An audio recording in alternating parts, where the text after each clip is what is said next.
नमस्कार दोस्तों, हिंदी क्लास में आपका स्वागत है सेकेंड ईयर वालों के लिए। तो देखिए, आज हम बिहारी के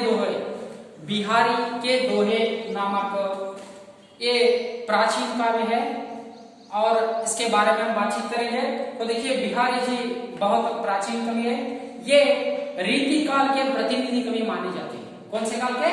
रीति काल के प्रतिनिधि कवि माने जाते हैं। तो देखिए, इनका जीवन और साहित्यिक योगदान किस तरह है, इसके बारे में हम यहाँ पर बात करना चाहेंगे। ठीक है, देखिए, रीतिकाल के सुप्रसिद्ध कवि बिहारी लाल का जन्म सन 1608 के आसपास ग्वालियर के पास बसुआ गोविंदपुरा गांव में हुआ। उनके पिता का नाम केशव राय था। बिहारी जयपुर के राजा जयसिंह के दरबारी कवि थे। तो देखिए, यहाँ पर इनका जन्म और मृत्यु के बारे में हमें लिखना है। देखिए, इनका जन्म 1603 में और गोविंदपुर गांव ग्वालियर के गोविंदपुर गांव में इनका जन्म हुआ है। इनके पिता का नाम केशव राय। इनके पिता का नाम क्या है? केशव राय है।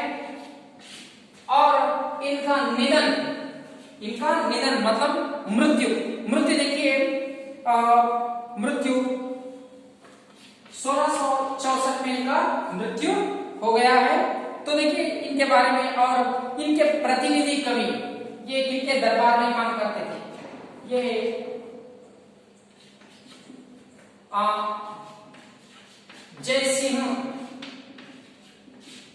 जयपुर के राजा जयसिंह के दरबारी कवि थे।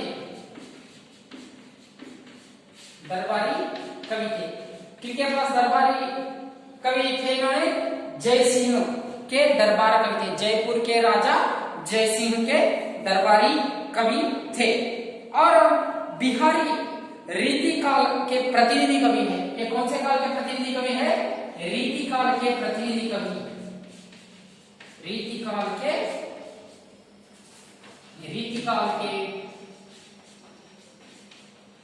प्रतिनिधि कवि माने जाते हैं। रीति काल के ये प्रतिनिधि कवि है। और बिहारी ने अधिकांश श्रृंगारपरक दोहे लिखे हैं। ज्यादातर के श्रृंगारपरक दोहे लिखे हैं और इनके अतिरिक्त भक्ति नीति के दोहे भी लिखे हैं। बिहारी की रचनाएं भाव पक्ष की अपेक्षा कला पक्ष का सुंदर निर्वाह करते थे। ये भाव पक्ष से ज्यादा कला पक्ष के संबंध में वे बहुत दोहे लिखे हैं।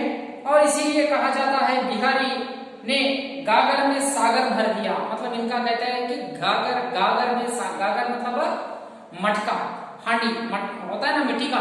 तो इसमें देखिए, सारा समुद्र का पानी रखा हुआ, जैसे वे छोटे से दोहे में इतना सा बड़ा अर्थ आने वाला दोहे वे लिखा करते थे। इनकी मृत्यु देखिए 1664 में इनकी मृत्यु हो गई।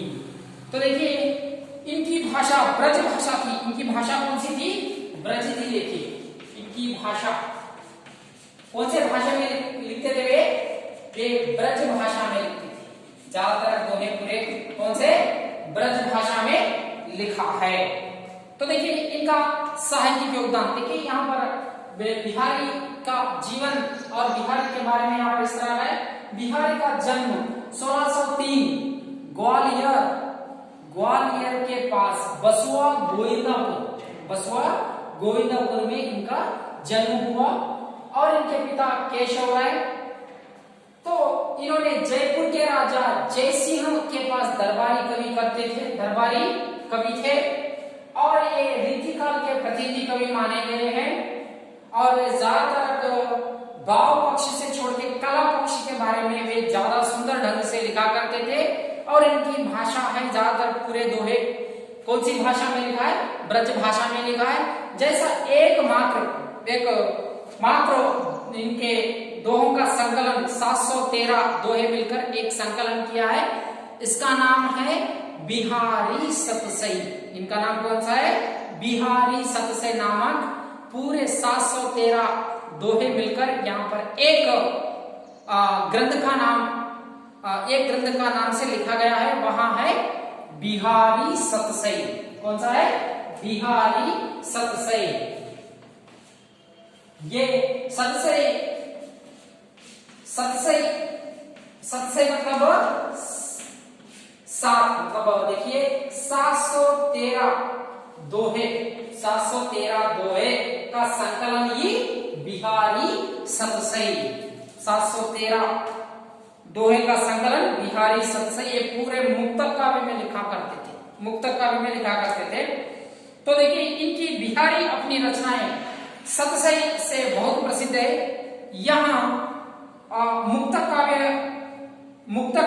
काव्य है, इसमें 713 दोहे, कितने? 713 दोहे का संकलन है।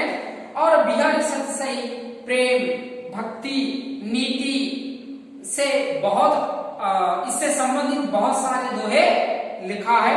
और भक्ति एवं नीति के मार्मिक दोहे बिहारी ने लिखे हैं। और इसमें अलंकारिक चमत्कार और भाव सौंदर्य में, मतलब इसमें सभी अलंकार भरते हुए वे लिखा है। और देखिए इनके दोहे बहुत ही सुंदर दोहे हैं। इतनी सी छोटी दोहे में बहुत बड़ा भाव को ज्यादातर यहाँ पर कॉन्सेंट्रेट करते हुए बिहारी जी ने लिखे हैं। ठीक है, ये इंपॉर्टेंट पॉइंट्स, बिहारी जी के इंपॉर्टेंट पॉइंट्स यही है। तो देखिए इसमें पूछ सकता है 1 मार्क क्वेश्चंस में, जैसे कि बिहारी लाल का जन्म कहाँ हुआ है? 1603 और ग्वालियर के बसवा गोविंदपुर में का जन्म हुआ है। पिता का नाम केशव है और ये जयपुर के राजा जयसिंह के दरबारी कवि थे और ये रीतिकाल के प्रतिनिधि कवि थे और इनकी भाषा की ब्रज भाषा थी और वे बिहारी सतसई से बहुत ही प्रसिद्ध थे। तो 713 दोहे का संकलन ही बिहारी सतसई नामक ग्रंथ है। ओके, ठीक है। चलिए अब दोहे हम पढ़ना है।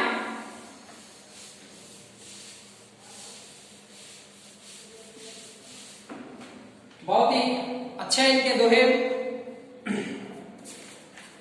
इतने अच्छे दोहे हैं। देखिए ये वेरी इंपॉर्टेंट, बहुत ही मुख्य ये। मेरी भवबाधा हरो राधा नागरी सोए जा तन की झाई परई श्यामो हरित दुति होए। मेरी भवबाधा हरो राधा नागरी सोए जा तन की झाई परई श्याम हरित दुत होए। तो देखिए इन्होंने बहुत ही सुंदर भाव में यहाँ पर लिखा है। देखिए इन्होंने कहते हैं कि राधा की स्तुति करते हुए, मतलब यहाँ पर राधा जी के बारे में बताया है, राधा जी की छाया के बारे में। मतलब ये कारण जन्म लोग हैं, ये सभी राधा श्री कृष्ण ऐसे तो बहुत सारे लोग कारण जन्म है। वे लोग किसी ना किसी काम पर यहाँ पर जन्म, इस भूमंडल में जन्म लिए हैं। तो इनके राधा जी के बारे में स्तुति करते हुए, मतलब नमन करते हुए कहते हैं कि बिहारी अपने कष्टों को दूर करने की प्रार्थना कर रहे हैं। बिहारी जी कह रहे हैं कि मेरे कष्टों को दूर करो, हे राधा मैया मेरे कष्टों को दूर करो।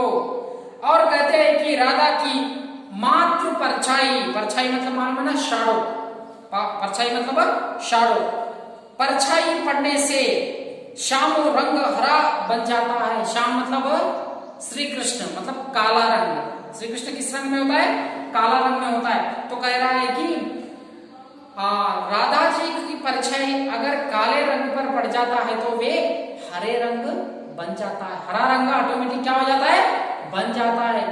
इतनी शक्ति परछाई में ही है, राधा की परछाई में इतनी शक्ति है। और जबकि पाप मिट जाते हैं, मतलब राधा जी को जब स्मरण हम करते हैं, या तो राधा जी का स्मरण करते हुए हम अगर याद करते हुए रहे तो क्या हो जाता है, अपने सारे कष्ट दूर हो जाते हैं।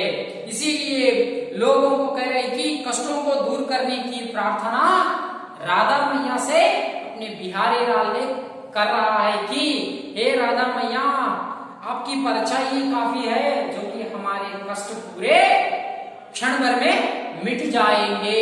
आपकी परछाई अगर पड़ गया तो काला रंग भी हरा रंग बन जाता है। इस तरह कह रहा है। कृष्ण भक्ति में राधा जी की महत्व वर्णन इस दोहे में बताया गया है। देखिए, तो देखिए, भवबाधा मतलब सांसारिक दुख। भवबाधा मतलब क्या है, सांसारिक दुख। दुख तो सभी को होता ही है और सुख भी मिलता ही है। नागरी, नागरी मतलब चतुर। नागरी मतलब क्या है, चतुर। देखिए, नागरी मतलब चतुर। इसको क्या कहते हैं, क्लेवर। क्या कहते हैं, क्लेवर कहते हैं। भवबाधा मतलब दुख, दुख को मिटने वाला। सोए वही। और श्याम, श्याम मतलब काला रंग। श्याम का कौन सा रंग है, श्याम मतलब श्री कृष्ण। श्याम मतलब श्री कृष्ण का काला रंग। हरित दूत क्या बन जाता है, हरे रंग वाला। या तो हरा रंग अगर दिखते ही हमको क्या होता है, बहुत ही सुख मिलता है, शांति मिलता है। इसीलिए हरा रंग की बत्ती अगर जल रहे तो क्या करते हैं, गाड़ी चल रही है, मतलब क्या है, साफ है। हरे रंग प्रसन्नता, आनंद, संतोष का चिन्ह है। तो देखिए, इस तरह कह रहे हैं। और एक बार मैं इस भाव को कह रहा हूं। देखिए, बिहारी अपने कष्टों को दूर करने के लिए राधा मैया से प्रार्थना करता है, हे राधा मैया, मेरे दुख और कष्ट दूर भगाओ। सिर्फ आपकी परछाई पड़ने पर ही काला रंग भी हरा रंग बन जाता है। इसीलिए मेरे कष्टों को तुम दूर हटाओ। इस तरह स्तुति करते हुए श्री कृष्ण के भक्ति में यहाँ पर राधा मैया के बारे में, राधा मैया के गुणगान गा रहे हैं। ओके, चलो दूसरा, बड़े न हो जाई गुन्नू बिनु बिरुद बड़ाई पाई, कहत धतुरे सौ कनकू गहनो गड़ो न जाए। बड़े न हुजे गुन्नू बिनु बिरुद बड़ाई पाई, कहत धतुरे सौ कनकू गहनो बड़ो न जाए। देखिए, कितना अच्छा गा है। कनक, कनक मतलब दो कनक है यहाँ पर। कनक, एक कनक धतुरे का फूल। धतुरे का फूल मालूम है ना, तेलुगु में कहते हैं उम्मेतप्पू। और एक कनक सोना मतलब गोल्ड। देखिए, बहुत ही अच्छे भाव पर लिखा है। देखिए, बिहारी जी ने, बिहारी जी कहते अच्छे गुणों के बिना बड़े आदमी नहीं कहलाता है। बड़े आदमी इसी को कहते हैं, वो बड़ा होने से या तो वयस्क होने से इसको बड़ा नहीं कहते, गुण में बड़ा होना चाहिए, मन में बड़ा होना चाहिए, इसी को हम बड़े व्यक्ति कहते हैं। तो देखिए, अच्छे गुणों के बिना बड़े आदमी नहीं कहलाते। खाली नाम के लिए काम करने से तत्परिणाम नहीं निकलते, क्योंकि धतुरे को सोना कह सकते हैं लेकिन उससे गहने नहीं बना सकते। ठीक उसी तरह अच्छे गुणों के बिना सत्कार्य नहीं कर सकते। देखिए, बहुत ही अच्छा है। देखिए, एक आदमी बड़ा है, बड़ा रहने पर उसको बड़ा आदमी नहीं कहा जाता, इसके गुणों का ही बड़ापन हम देते हैं। जिसके गुण किस तरह होना चाहिए, बहुत अच्छे गुण होना चाहिए, सत्कार्य करने के गुण होना चाहिए।